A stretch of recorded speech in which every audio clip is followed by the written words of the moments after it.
Hai, selamat datang kembali di Nonton Lagi Channel. Bagaimana nih kabar kalian? Semoga baik-baik saja ya. Di episode kali ini kita akan membahas film terbaru dari Pixar, yaitu Hoppers. Sekilas, film Hoppers ini terlihat seperti animasi Pixar yang biasa, lucu, hangat, dan penuh pesan moral. Tapi bagaimana kalau sebenarnya Hoppers menyimpan rahasia yang jauh lebih kelam? Beberapa penggemar percaya bahwa film ini tidak berdiri sendiri. Mereka menemukan petunjuk yang menghubungkan Hoppers dengan film Pixar lainnya. Namun bagian yang mengerikan adalah, dari semua film yang terhubung, terdapat satu mastermind killer yang sama yang bisa menghancurkan semuanya. Kira-kira apa yang terjadi? Tonton video ini hingga akhir dan bersiaplah.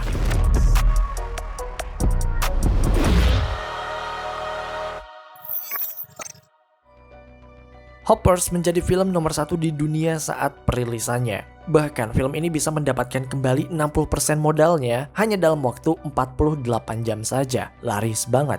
Kalian yang belum nonton dulu ya, karena film ini worth it banget. Bahkan menurut kita ini lebih seru dari Zootopia 2. Nah, Hoppers ini datang dengan teori yang sangat gila. Beberapa scene memperlihatkan bahwa Hoppers ini semakin menegaskan adanya sosok yang mengerikan yang ingin menghancurkan dunia. Ironisnya, ada kemungkinan bahwa kehancuran dunia ini berawal dari film Hoppers ini. What? Kalian masih ingat dengan BNL, sebuah multi-company yang menguasai semua industri yang ada di dunia? Perusahaan ini pertama kali dikenalkan dalam film WALL-E, dan ia adalah perusahaan yang paling bertanggung jawab atas kehancuran bumi. Nah, siapa sangka Hoppers ini terhubung dengan film WALL-E ini dan bahkan mungkin satu timeline dengan BNL. Hoppers adalah cikal bakal dari kehancuran dunia. Film ini juga terhubung dengan film Up, yang secara misterius menjelaskan kalung penerjemah anjing di film tersebut. Oke, sebagai permulaan kita jelasin dulu cerita yang ada dalam film Hoppers ini, biar nyambung dan konteksnya sesuai gitu ya.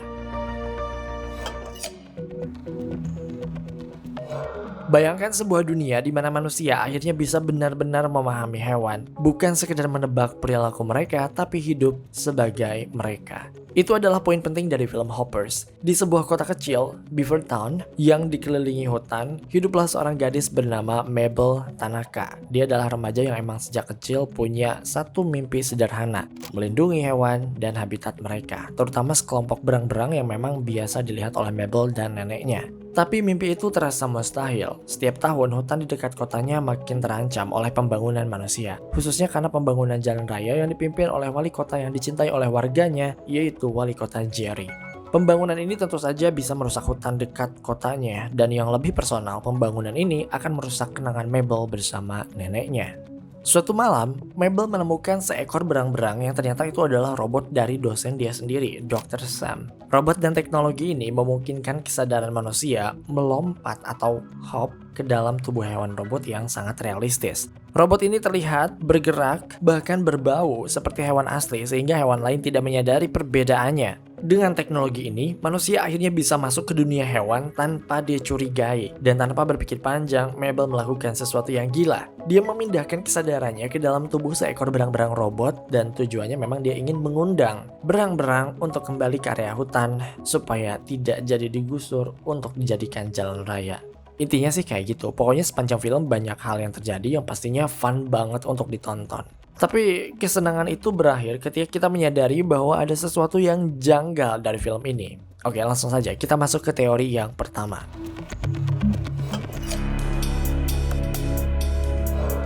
Dalam film Hoppers, ada satu sosok ilmuwan yang menjadi kunci dari semua peristiwa yang terjadi di cerita ini. Dia adalah Dr. Sam, seorang peneliti jenius yang menciptakan teknologi revolusioner bernama hopping.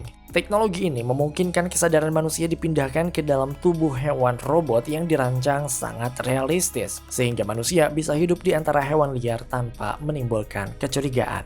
Bagi Dr. Sam, penemuan ini bukan sekedar kemajuan teknologi, melainkan sebuah cara agar manusia akhirnya bisa memahami alam dari sudut pandang yang benar-benar berbeda. Jadi dia tuh nggak cuma bikin robot berbentuk berang-berang aja guys, tapi dia juga punya burung bangau dan lainnya. Dan lewat robot berang-berang inilah kesadaran dari Mabel sempat dialihkan ke robot berang-berang itu. Nah, yang menarik adalah teknologi ini adalah teknologi paling dibanggakan oleh Dr. Sam. Bagi Dr. Sam, ini adalah puncak dari seluruh perjalanan penelitiannya. Sebuah teknologi yang menurutnya bukan hanya inovasi sains, tapi juga jembatan yang akhirnya menghubungkan manusia dengan alam yang selama ini mereka abaikan.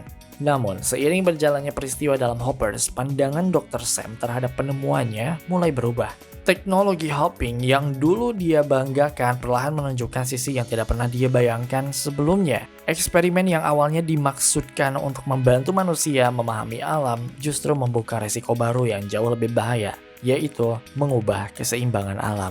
Melihat dampak yang mulai muncul dari potensi penyalahgunaan teknologi tersebut, Dr. Sam akhirnya mengambil keputusan yang berat. Di ending film, dia memilih untuk tidak lagi melanjutkan proyek hopping dan menghentikan penelitian itu sepenuhnya karena menyadari bahwa beberapa penemuan, seberapa hebat pun, mungkin membawa konsekuensi yang terlalu besar. Nah, terdengar menyedihkan, tapi ternyata Dr. Sam datang dengan sebuah ide yang baru. Dan disinilah hubungan film Hoppers dan film Up muncul.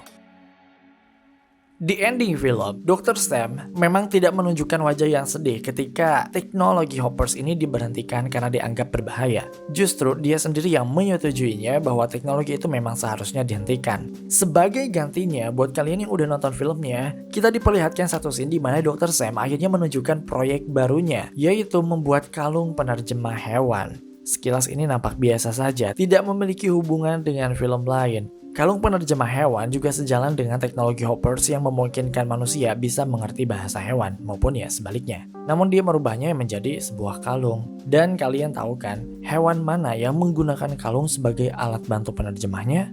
Ya, para anjing milik Charles Mance dalam film Up. Kita semua tahu bahwa para anjing dalam film Up semuanya bisa bicara dengan menggunakan kalung itu.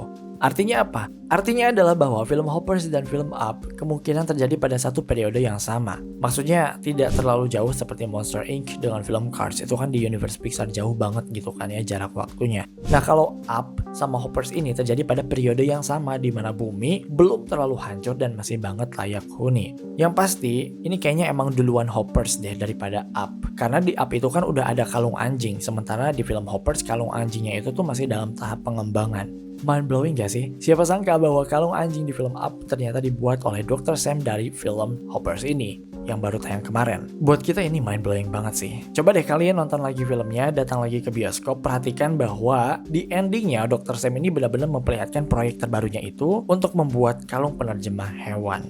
Nah, emang ada buktinya untuk teori ini? Ada dong. Selain di ending filmnya yang baru kita sebut tadi, ada beberapa bukti yang menunjukkan bahwa Hoppers memang terjadi tidak jauh dari film Up, alias berada dalam satu periode yang sama.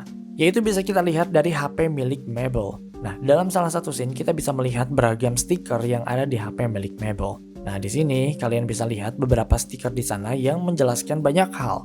Yang pertama adalah dia ternyata suka mengoleksi alien dari film Toy Story. Nah, di universe Disney Pixar, alien itu disebut Little Green Man yang berasal dari restoran terkenal Pizza Planet. Wah, jangan-jangan di Beaverton ini juga ada Pizza Planet ya? Nah, ternyata Mabel ini suka loh ngoleksi Little Green Man ini. Hal kedua, kita juga bisa melihat di HP-nya Mabel itu ada stiker The Wilderness Explorer. Nah, The Wilderness Explorer ini adalah organisasi yang mirip dengan pramuka pada umumnya yang mengajarkan anak-anak dan remaja tentang alam, bertahan hidup, dan konservasi. Nah, organisasi ini adalah organisasi internasional yang sangat terlibat dalam gerakan ekologi dan kewarganegaraan yang baik. Dan kalian tahu kan siapa yang join organisasi ini di film Up? Ya, betul, Russell. Russell datang pertama kali mendatangi Mr. Fredricksen dengan embel-embel bahwa dia adalah pecinta alam dan warga negara yang baik di bawah naungan The Wilderness Explorers. Nah, bukti-bukti ini sudah cukup kuat ya bahwa film Hoppers pasti terhubung dengan film Up.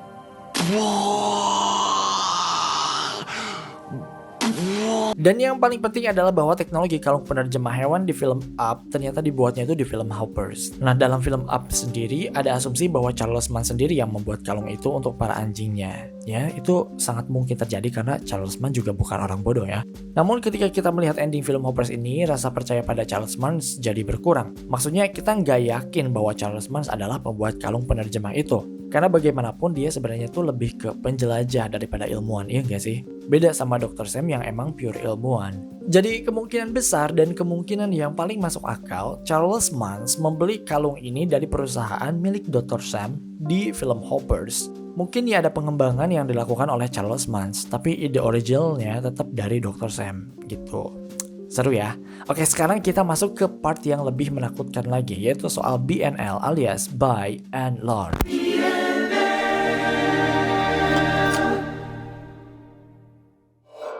Buat kalian yang mengikuti Pixar Universe pasti tidak asing dengan BNL. Dalam dunia Wall-E ada satu entitas yang diam-diam memegang kekuasaan luar biasa, perusahaan bernama By and Large atau yang dikenal sebagai BNL. Sekilas, BNL terlihat seperti perusahaan biasa, sebuah korporasi yang menjual berbagai produk kebutuhan manusia. Namun semakin dalam kita melihat dunia yang ditampilkan di film itu, semakin jelas bahwa BNL bukan sekedar perusahaan. Mereka adalah kekuatan yang mengendalikan hampir seluruh aspek kehidupan manusia. Di masa sebelum bumi ditinggalkan, logo BNL terlihat di mana-mana. Supermarket, bank, stasiun luar angkasa, bahkan layanan pemerintahan. Semuanya berada di bawah satu nama, yaitu BNL. Dalam dunia Wall-E, BNL bukan hanya perusahaan retail, melainkan korporasi raksasa yang perlahan menggantikan fungsi negara. Bayangkan sebuah perusahaan akhirnya bisa menguasai sebuah negara, itu serem banget. Dan itu yang berhasil dilakukan oleh BNL. Dalam film Up, memang tidak pernah diperlihatkan bahwa BNL pernah muncul di sini. Tapi fan teoris percaya bahwa pihak yang ingin menggusur rumah Carl Fredricksen adalah si BNL ini. Dia adalah pihak yang membuat Carl harus membuat rumahnya ke Paradise Falls dengan menggunakan balon udara. Kenapa penonton bisa yakin? Ya karena ini sama kayak BNL di film Wall-E. Mereka tuh kan ya sama-sama ingin dan berambisi untuk membangun infrastruktur. Mereka ingin menguasai semua industri yang ada di bumi sebelum akhirnya mereka lah yang membuat kehancuran itu. Mereka memonopoli semua bidang usaha. Dan kalian tahu kan di film Hoppers ini juga ada cerita mengenai penggusuran lahan untuk dijadikan jalan raya? Ya, keduanya tuh emang punya cerita yang sama. Di film Up, rumah Carl Fredricksen yang mau digusur untuk bisnis properti. Sementara di film Hoppers, lahan hutan yang mau digusur untuk dijadikan jalan raya. Keduanya tuh sama persis ceritanya, sama-sama tentang penggusuran lahan. Oke, sebagai konteks, mungkin kalian ada yang belum nonton film Hoppers ini, jadi kita kenalkan dulu pada karakter Jerry. Yap, dalam film Hoppers ada satu karakter manusia yang menjadi sumber konflik utama, yaitu Mayor Jerry Ghettorazzo. Ia digambarkan sebagai sosok pemimpin kota yang sangat ambisius dan dicintai oleh warga Beaverton. Seseorang yang percaya bahwa kemajuan harus selalu datang melalui pembangunan. Bagi Jerry, hutan yang berada di pinggiran kota bukanlah rumah bagi ekosistem yang harus dijaga, melainkan hanya sebidang lahan kosong yang menunggu untuk dimanfaatkan. Karena itulah dia mendorong proyek besar pembangunan jalan raya yang akan membelah kawasan hutan tersebut. Banyak teori penggemar yang berspekulasi bahwa keputusan agresifnya untuk menggusur hutan sebenarnya bukan hanya berasal dari kepentingan kota, melainkan karena dia memiliki keterikatan dengan korporasi raksasa yaitu By and Large. Jika hutan itu benar-benar digusur dan digantikan oleh jalan raya, maka wilayah tersebut akan terbuka untuk pembangunan skala besar lainnya. Dengan kata lain, proyek jalan raya yang diperjuangkan Jerry mungkin hanyalah langkah kecil dalam rencana yang jauh lebih luas. Buktinya juga sebenarnya cukup kuat sih. Oke, dalam film Wall-E, dua hal yang paling mudah diingat tuh apa? Yang pertama By and Large, dan yang kedua adalah robotnya dong, robot Wall-E. Nah, dan robot dalam film Hoppers ini bukanlah sesuatu yang baru, malah kayaknya emang ini cikal bakal robotan tuh ya ada di film Hoppers. Kalau kalian udah nonton filmnya pasti notice ya bahwa penggunaan robot di film Hoppers ini begitu masif alias cukup sering digunakan. Di ending film kita bisa melihat salah satu robot yang berbentuk seperti wali kota Mayor Jerry. Dan jangan jauh-jauh ke ending deh, barang-barang yang dipakai buat teknologi hopping itu kan juga robot ya. Burung bangaunya juga robot. Jadi robot di film ini tuh udah dipakai banget. Dan mungkin ini adalah cikal bakal dari masifnya robot yang ada di film Wall-E. Nah, jika teori ini benar, maka konflik dalam Hoppers sebenarnya bukan sekedar pertarungan antara manusia dan alam, tetapi juga bagian dari bayang-bayang kekuatan korporasi yang perlahan membentuk masa depan dunia Pixar. Oke, jadi bisa kita simpulkan ya bahwa film Hoppers ini terhubung ke beragam film penting Pixar lainnya. Dia terhubung ke film Up karena kalung anjing penerjemahnya, dia juga terhubung ke film Toy Story karena Pizza Planet, dan terhubung juga ke film Wall-E karena proyek pembangunan wali kota Jerry. Gimana menurut kalian? Apakah teori ini masuk akal? Komen di bawah ya. Terima kasih karena telah menonton video ini hingga akhir. Luangkan waktu untuk like, share, dan komen jika kalian suka video ini. Tekan tombol subscribe dan aktifkan notifikasi loncengnya supaya kalian tidak pernah ketinggalan video-video terbaru dari kami dan sebagai bentuk dukungan kalian terhadap berkembangnya channel ini. Mari terhubung lebih dekat dengan cara follow kami di Instagram dan TikTok di @nontonlagi.channel. Sampai jumpa di episode Nonton Lagi Channel berikutnya.